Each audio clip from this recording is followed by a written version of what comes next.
Hello, you wonderful people, and welcome to another episode of Not Too Comic Book. This being a show where we talk about TV shows that are adaptations of comic books. For today's episode, I'm going to talk about Watari-kun is about to collapse, Season 1, Episode 3. A lot of really interesting things went down in this episode, so let's break it down. Well, first and foremost, we're immediately picking up where the last episode left off, and Naoto is in the most compromised position possible because he doesn't want to be caught with Satsuki in his bed because it's like, yeah, that's going to look awkward. And how do you explain that Yukari? You know, it's going to be a huge, massive misunderstanding. But the problem is the way he's positioned, especially his leg, and he's trying to hover above her without laying on top of her. But then she's whispering in his ear like, yo, if you need to, you can come closer. And she wants to hug him closer. And he's like, no. So he's trying to hide it from Yukari, who's thinking his fever's getting worse. It's like, hey, I left you this medical soup. Eat it all, and I hope you get better. I gotta go. And luckily, he never gets found out, which is ironic. He was so concerned about it there, but you know, misunderstandings still happen later on in the episode. So, because she saw like the butt suppositories, and it's like she's like, oh, and he's like, no. Satsuki left those, and she's like, oh, so she stopped by. He's like, crap, why did I even mention that? So,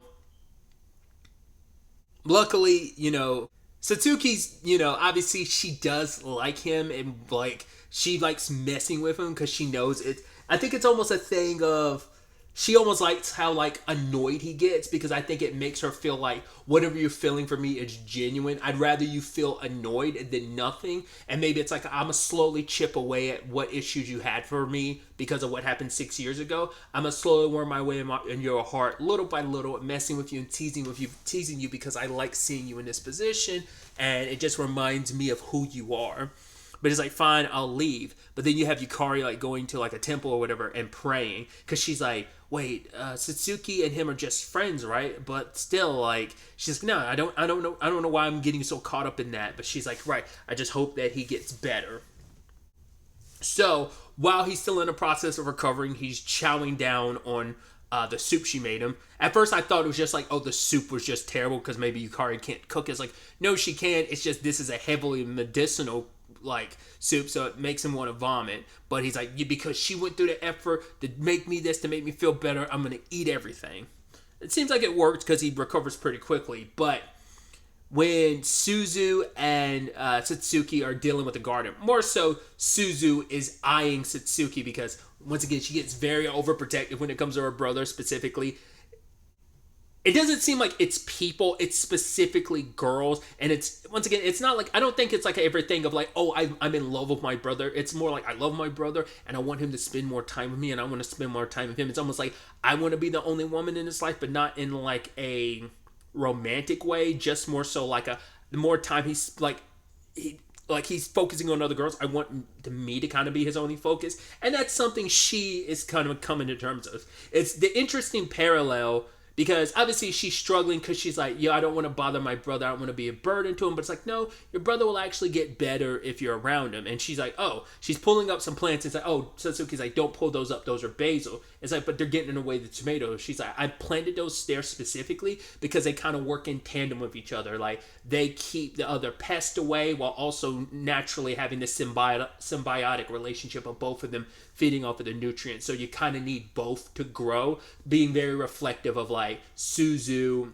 and Naoto's relationship. But then like before Suzu runs off to check on her brother, she asks Satsuki about what happened 6 years ago. Even though, because she would have been 4 at the time, she remembers enough that she was there when it went down and she chased after Satsuki and saw her with an older guy and she handed the hoe over to that guy and they walked away. So it's kind of what I thought. I thought she kind of did it of her own volition in the means of I'm trying to protect you from something. So we don't know if that was like her dad. It kind of didn't look like an adult male. It looked like just like an older male. And that looked like that might have been a school uniform. So it might be like an older brother she had that like forced her hand. But like I figured she had to do that because she was trying to protect him from either her... Because we haven't gotten into her family situation because, you know, he hasn't really asked the question of why is she like living in such a low rent place? Like, for one, why isn't she living with her parents? That's why I was wondering, like, did she, because she says like, oh, Naokun, we've never been apart. Not sorry, I said Naokun. Now, well, yeah, she calls him Naokun, but Naoto, we haven't been too far apart for the past 6 years. And last episode I was like, I didn't know what she meant that literally like she has been following him around the past 6 years, or what she meant that figuratively as like you've never left my mind or my heart. Who knows? Whatever it is, she's keeping it a secret for some reason. Because I guess she doesn't want Naoto to know the truth about it. Because I think it's like,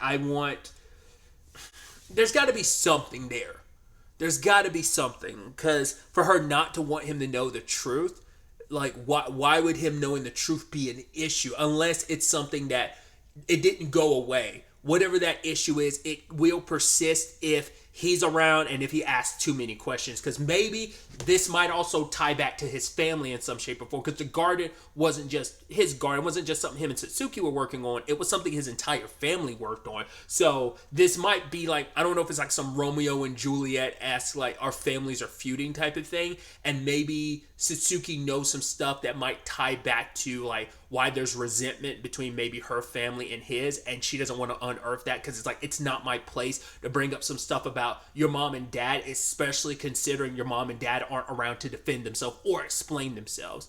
This might also play into why Tameo like is like the way she is specifically about her own brother, why she has resentment towards him. Cause it doesn't talk about their mom, but whatever her issues are, they specifically stem from their dad, her brother. So there's something there.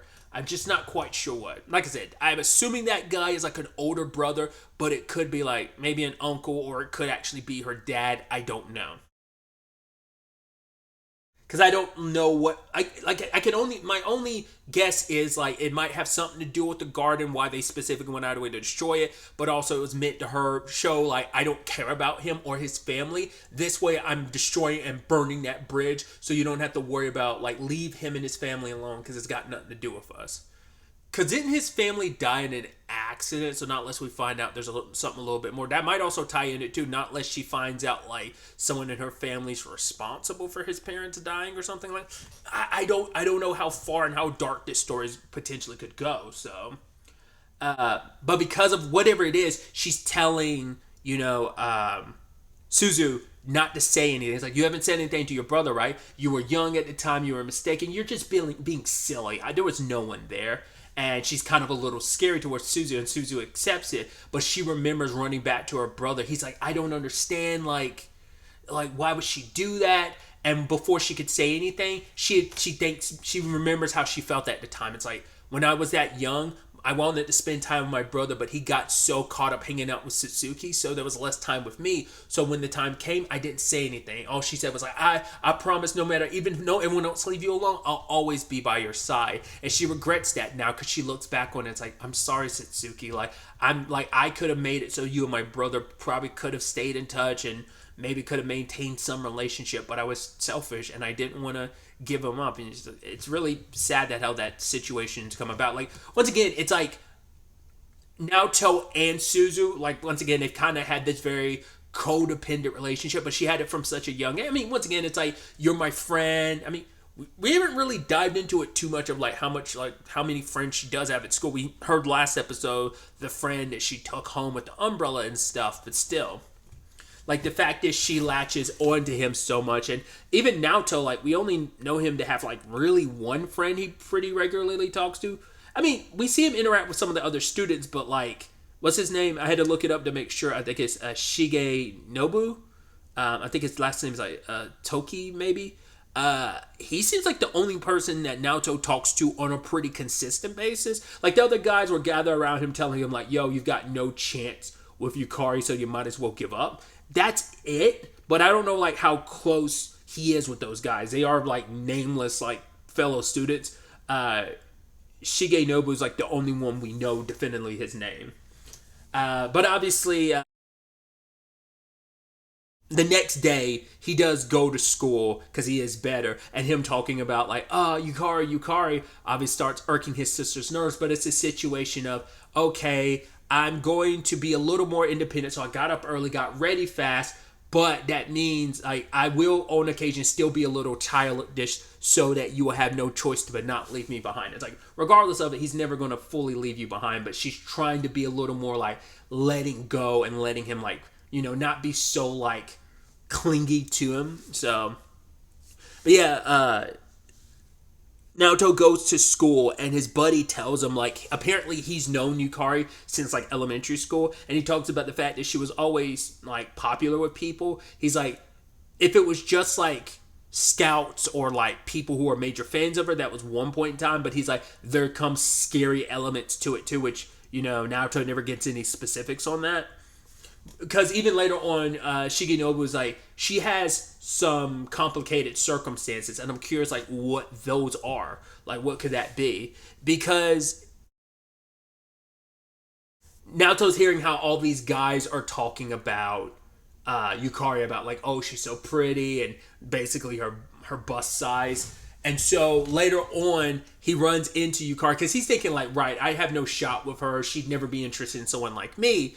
But like when they run into each other, she's like, oh, do you want to go study for our exams? And they study together. And for him, it's like, even he accidentally says out loud, why is she being so nice to someone like me? And for her, it's like, oh, like, and she talks about why. Because she had kind of said earlier in the episode, she's like, oh, does she like Naokun? It's like, I've liked him like a long time too. Well, apparently before he transferred, they actually met. She was in a conference room changing because she didn't think anyone was going to be in there. And he runs in there because he's looking for Suzu at the time because she's run off on her own. And he immediately finds out like, oh, you don't know where my sister is? Okay, sorry. And leaves, completely ignoring the fact that she was topless. She had a bra on, but she was about to, like, yo, her, even though they're covered up, her boobs are on display. And for her, ever since then, Yukari's been like, yo, you're not like every other guy. Like, every other guy, all they ever want to do is, like, they talk about me or, like, talk about sexual stuff. And then also, like, these guys, like, who were with me earlier, they were asking, like, can I hang out with them? And I'm like, no. And there's guys that get very aggressive and scary about it. But it's like, no. But you're not like them. You're not like every other boy. And because of that, she likes him. But now, Naoto feels kind of trapped because he's like, I mean, he doesn't think about naughty things. Like, I mean, maybe he does, but he's not as, like, braggadocious as the others, like, openly talking about naughty stuff. We haven't been fully in his head, but he doesn't fully think about that type of stuff. But, he probably has, but he doesn't, from what we've seen, he doesn't look at Yukari like that. He's not like, oh, her body's, her boobs. It's more like, well, now he can't help but think about it because, it's kind of incepted inside of his mind. Oh, when you tell someone not to think about pink elephants, you're going to think about pink elephants, right?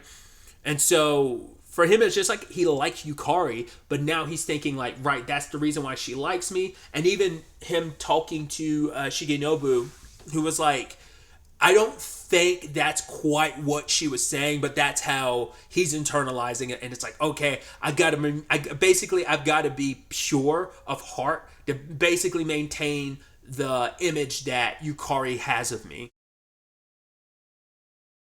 Obviously, for different reasons, he's basically kind of pulling a Madaka Kuraiwa. Highly recommend if you haven't seen that series. Highly recommend.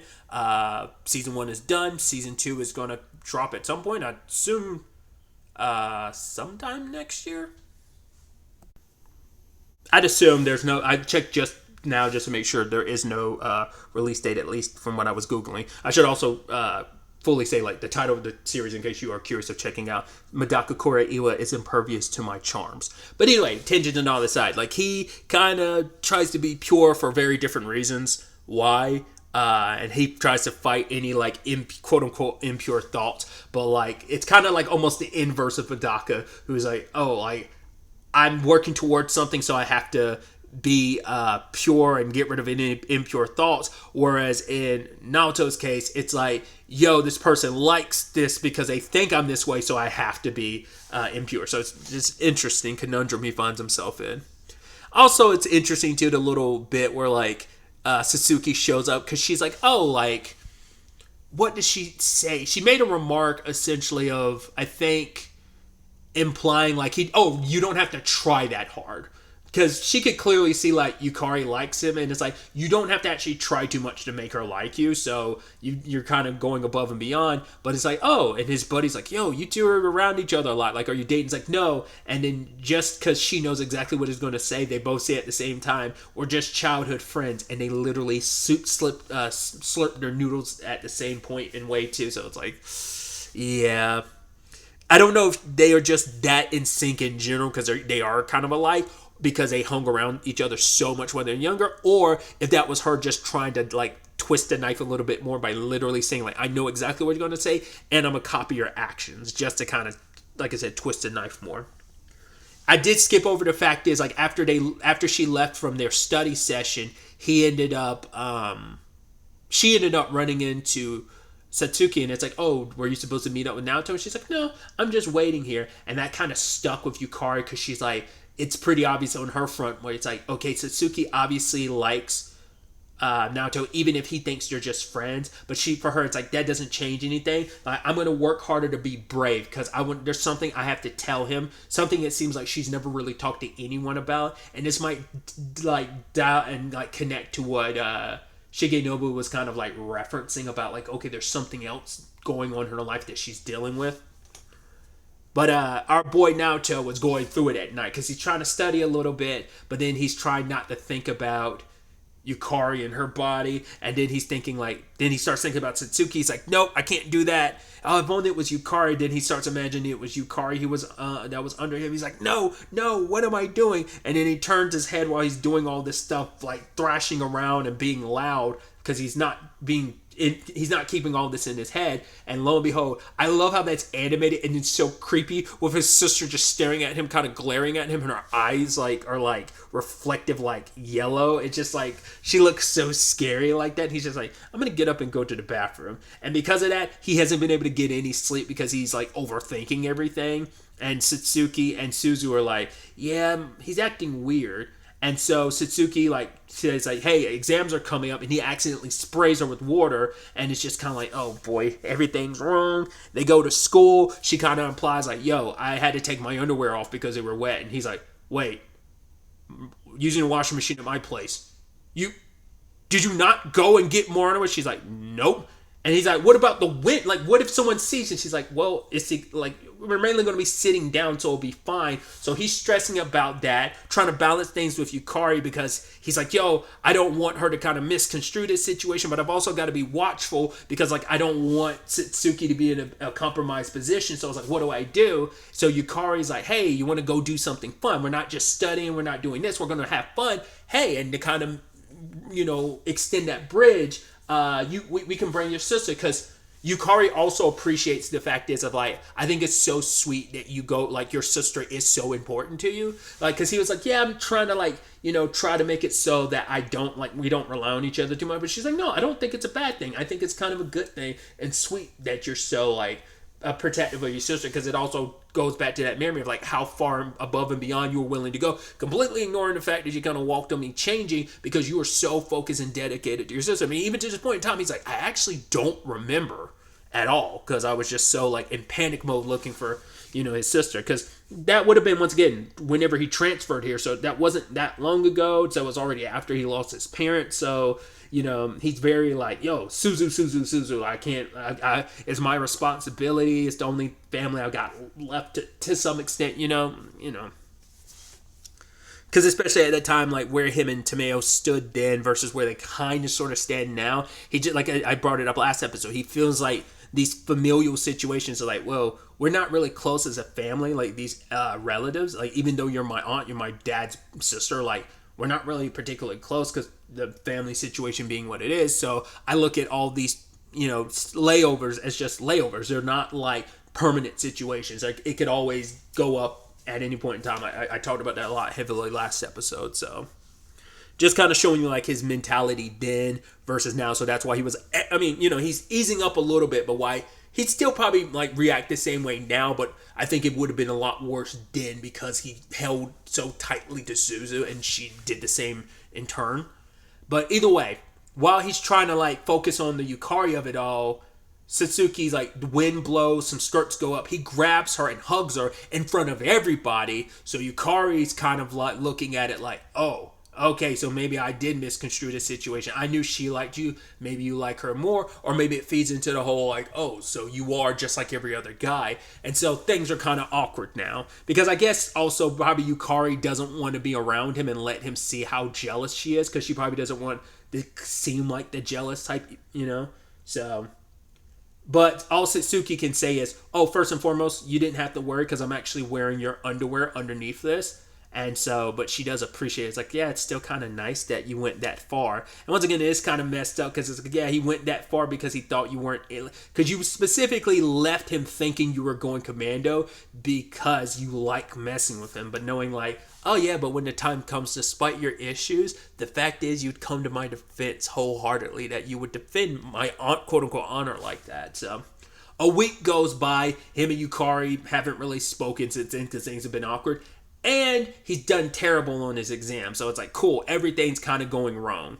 Now, Shigenobu is like, yo, like, I'm going to have like we're going to have like a beach gathering. So he's inviting everyone into class. Yukari gets invited as well. And so is Satsuki, because it's like, right, it's not fair for everyone else to get invited, her not. And you're going to come as well. So now it's like, cool.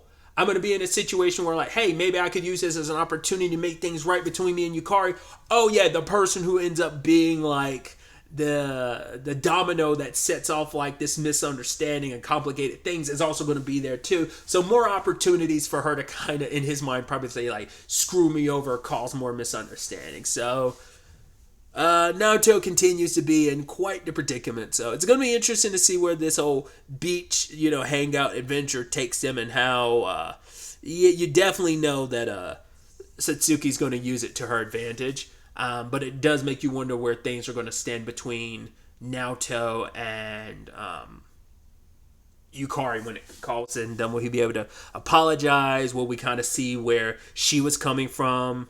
And maybe it'll help fix his misconstruction of like him misconstruing like what she likes about him. Once again, like Satsuki said, it's like, I don't think he needs to try as hard. Like, he's just overcompensating, and that's what led him getting inside of his head. It's like he did literally set this all in motion, so he didn't have anyone to blame but himself. Like, once again, she played her part, but it's like, well, if you hadn't done what you did, you wouldn't have found yourself in this position. It's just countless times you're overthinking things.